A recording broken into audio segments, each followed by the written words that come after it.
Calma, Malafaia. Governo Lula notifica a igreja do pastor politiqueiro após ele, ou a igreja, não depositar o FGTS de nada mais, nada menos do que 423 funcionários.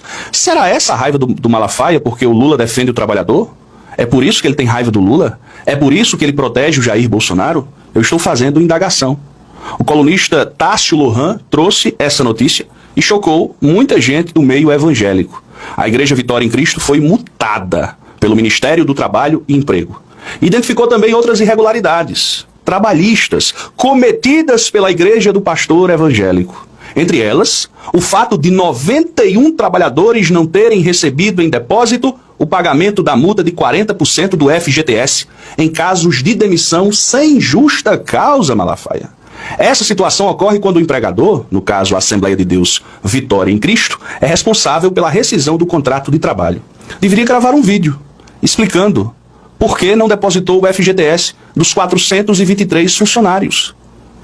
Esse camarada é tudo, menos pastor. Nesses últimos tempos, os atos que ele tem realizado, ao invés de estar gastando dinheiro, por exemplo, vai fazer um ato no dia 7 de setembro, poderia se preocupar com isso aqui. Parabéns, presidente Lula, por defender os trabalhadores da igreja em questão. Ainda nos casos de rescisão de contrato de trabalho, o Ministério do Trabalho e Emprego identificou que a Assembleia de Deus Vitória em Cristo deixou de depositar na conta vinculada de 88 trabalhadores os valores do FGTS.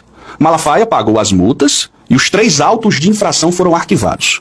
Tudo muito bem. Abro aspas. Só porque atrasei um mês, eles vieram atrás de mim, um mês, querendo dar multa, coisa e tal. Ai, meu Deus do céu, me ajuda. Nós parcelamos conforme a lei permite. Com algum atraso o FGTS, está tudo parcelado. Por fim, o líder religioso declarou que está questionando na justiça outra situação e alega que houve um erro de cobrança. Teve uma multa de 66 mil que era legítima, nós pagamos. Teve uma notificação de débito de R$1.576.000 que entendemos não ser legítima e está sendo rebatida pelo escritório.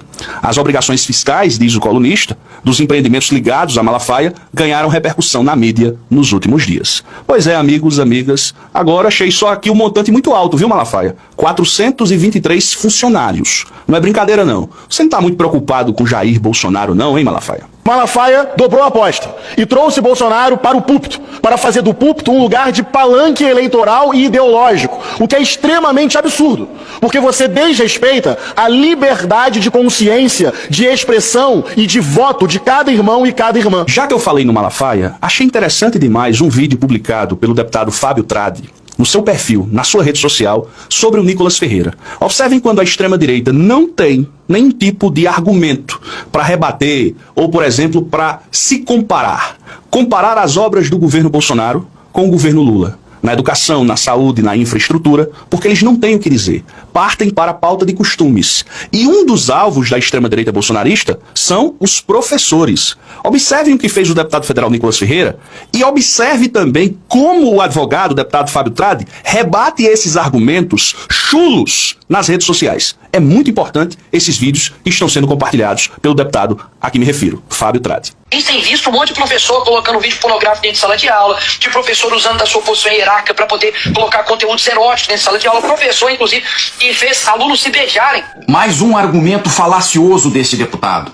Ele subtrai a boa-fé do interlocutor usando uma mentira com impacto emocional. Ele menciona um monte de professores como se as salas de aula fossem prostíbulos, erotizando alunos com conteúdo pornográfico. Pornográfico é o oportunismo de quem, devendo legislar com seriedade, recebe dinheiro público para ficar lacrando nas redes sociais em busca de likes. O deputado não odeia apenas os professores, seu ódio é pela educação. Porque ele sabe que se os eleitores brasileiros tivessem uma percepção política mais apurada, condição que só a educação oferece, ele jamais seria deputado federal. É deputado de rede, deputado de likes, muito distante da seriedade legislativa que a casa representa. A casa que foi de Ulisses um dia. Aliás, muito mais numerosas que a quantidade de professoras com condutas inapropriadas são deputados colegas seus, que fazem agora sim uso obsceno do dinheiro público, inclusive da educação, mas que serão protegidos por medidas como a PEC da blindagem, que provavelmente contará com seu voto favorável. Sua presença no parlamento reflete uma doença do sistema representativo. Você que criminaliza professores e inocentos Bolsonaro não está à altura de ser deputado federal. Aliás, literalmente não está à altura. Porque parece não ser apenas um deputado pequeno. É um pequeno deputado. Enfim, é um pequeno deputado pequeno. Lembrando a vocês que ao final desse vídeo eu tenho um recado especial para quem quer trabalhar de casa pelo celular ou pelo computador, pela internet e trabalho home office. Fique ligado, no final é um recado assim que vale a pena você escutar, assistir com bastante atenção. Mas prosseguindo aqui, senhoras e senhores, eu falei no início do vídeo que faltam 2 dias para que o senhor Jair Bolsonaro vá a julgamento. O advogado Cacai prestou uma entrevista à imprensa, mais precisamente à TV 247, e, na visão dele, diante das provas colocadas, o Bolsonaro vai pegar entre 30 e 32 anos de prisão. Ele acredita que não haverá pedido de vista por parte de nenhum ministro. Haja vista que o Supremo Tribunal Federal tem como meta resolver a questão Jair Bolsonaro ainda no ano de 2025, para não tumultuar a eleição de 2026. Porque se alguém pede vista, atrasa, há um risco de uma protelação do resultado. Vocês estão compreendendo? Então, ele não vislumbra. Pensei ainda que o Fux poderia pedir vista, mas baseado em quê? Se as provas estão todas colocadas. A única coisa que a gente quer é que os ministros se foquem nos autos, no que está lá, nos papéis, nos documentos, né? Tanto da acusação como da defesa. Coloquem na balança e nós saberemos os culpados e os inocentes dessa história toda. Agora, todos os réus, vale ressaltar, admitem reuniões de caráter golpista. Ah, mas nós estávamos pensando em estado de sítio. Nós estávamos pensando numa GLO extraordinária. Ah, de fato tinha uma minuta lá, que é a minuta do golpe, com os considerandos. Mas por que discutir? Por que debater se o Brasil passava por uma normalidade? A questão do golpe de Estado é quando você tentar. Se há uma tentativa, se há um planejamento, o crime já está consumado. O próprio ministro Alexandre e o próprio Supremo Tribunal Federal, e essa lei, vejam só, foi sancionada pelo então presidente da República, Jair Bolsonaro. Não tem para onde correr, companheiros e companheiras. Não se pode atentar contra a democracia e, se der certo, é uma ditadura. Se não der certo, desculpa, volto para casa para me reorganizar. Nesse domingo viralizou um vídeo do jornalista Reinaldo Azevedo que desmoraliza a imprensa comercial, a imprensa tradicional, a imprensa do baronato.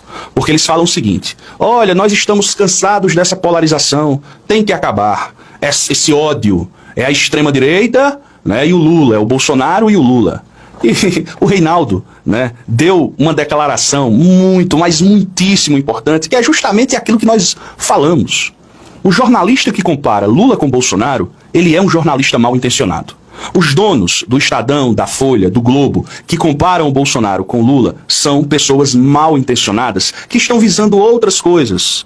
Estão visando, por exemplo, a Petrobras, que o Tarcísio prometeu vender. Não estão pensando no país. Porque de um lado, de fato, nós temos uma extrema-direita.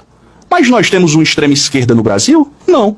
Nós temos um campo democrático, representado pelo presidente Lula. Há uma grande confusão que se faz hoje. Há uma palavra mal empregada que me irrita profundamente. E aí entra o jornalista de opinião, né? Que é a chamada polarização. O Brasil polarizado. Essa polarização tem de acabar. Eu digo, tá bom, qual polarização? Qual polarização tem de acabar?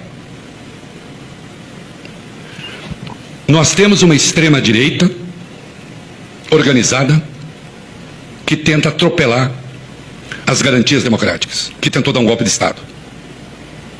E ela é a alternativa do poder no seguinte sentido: ela pode ter votos para chegar ao poder.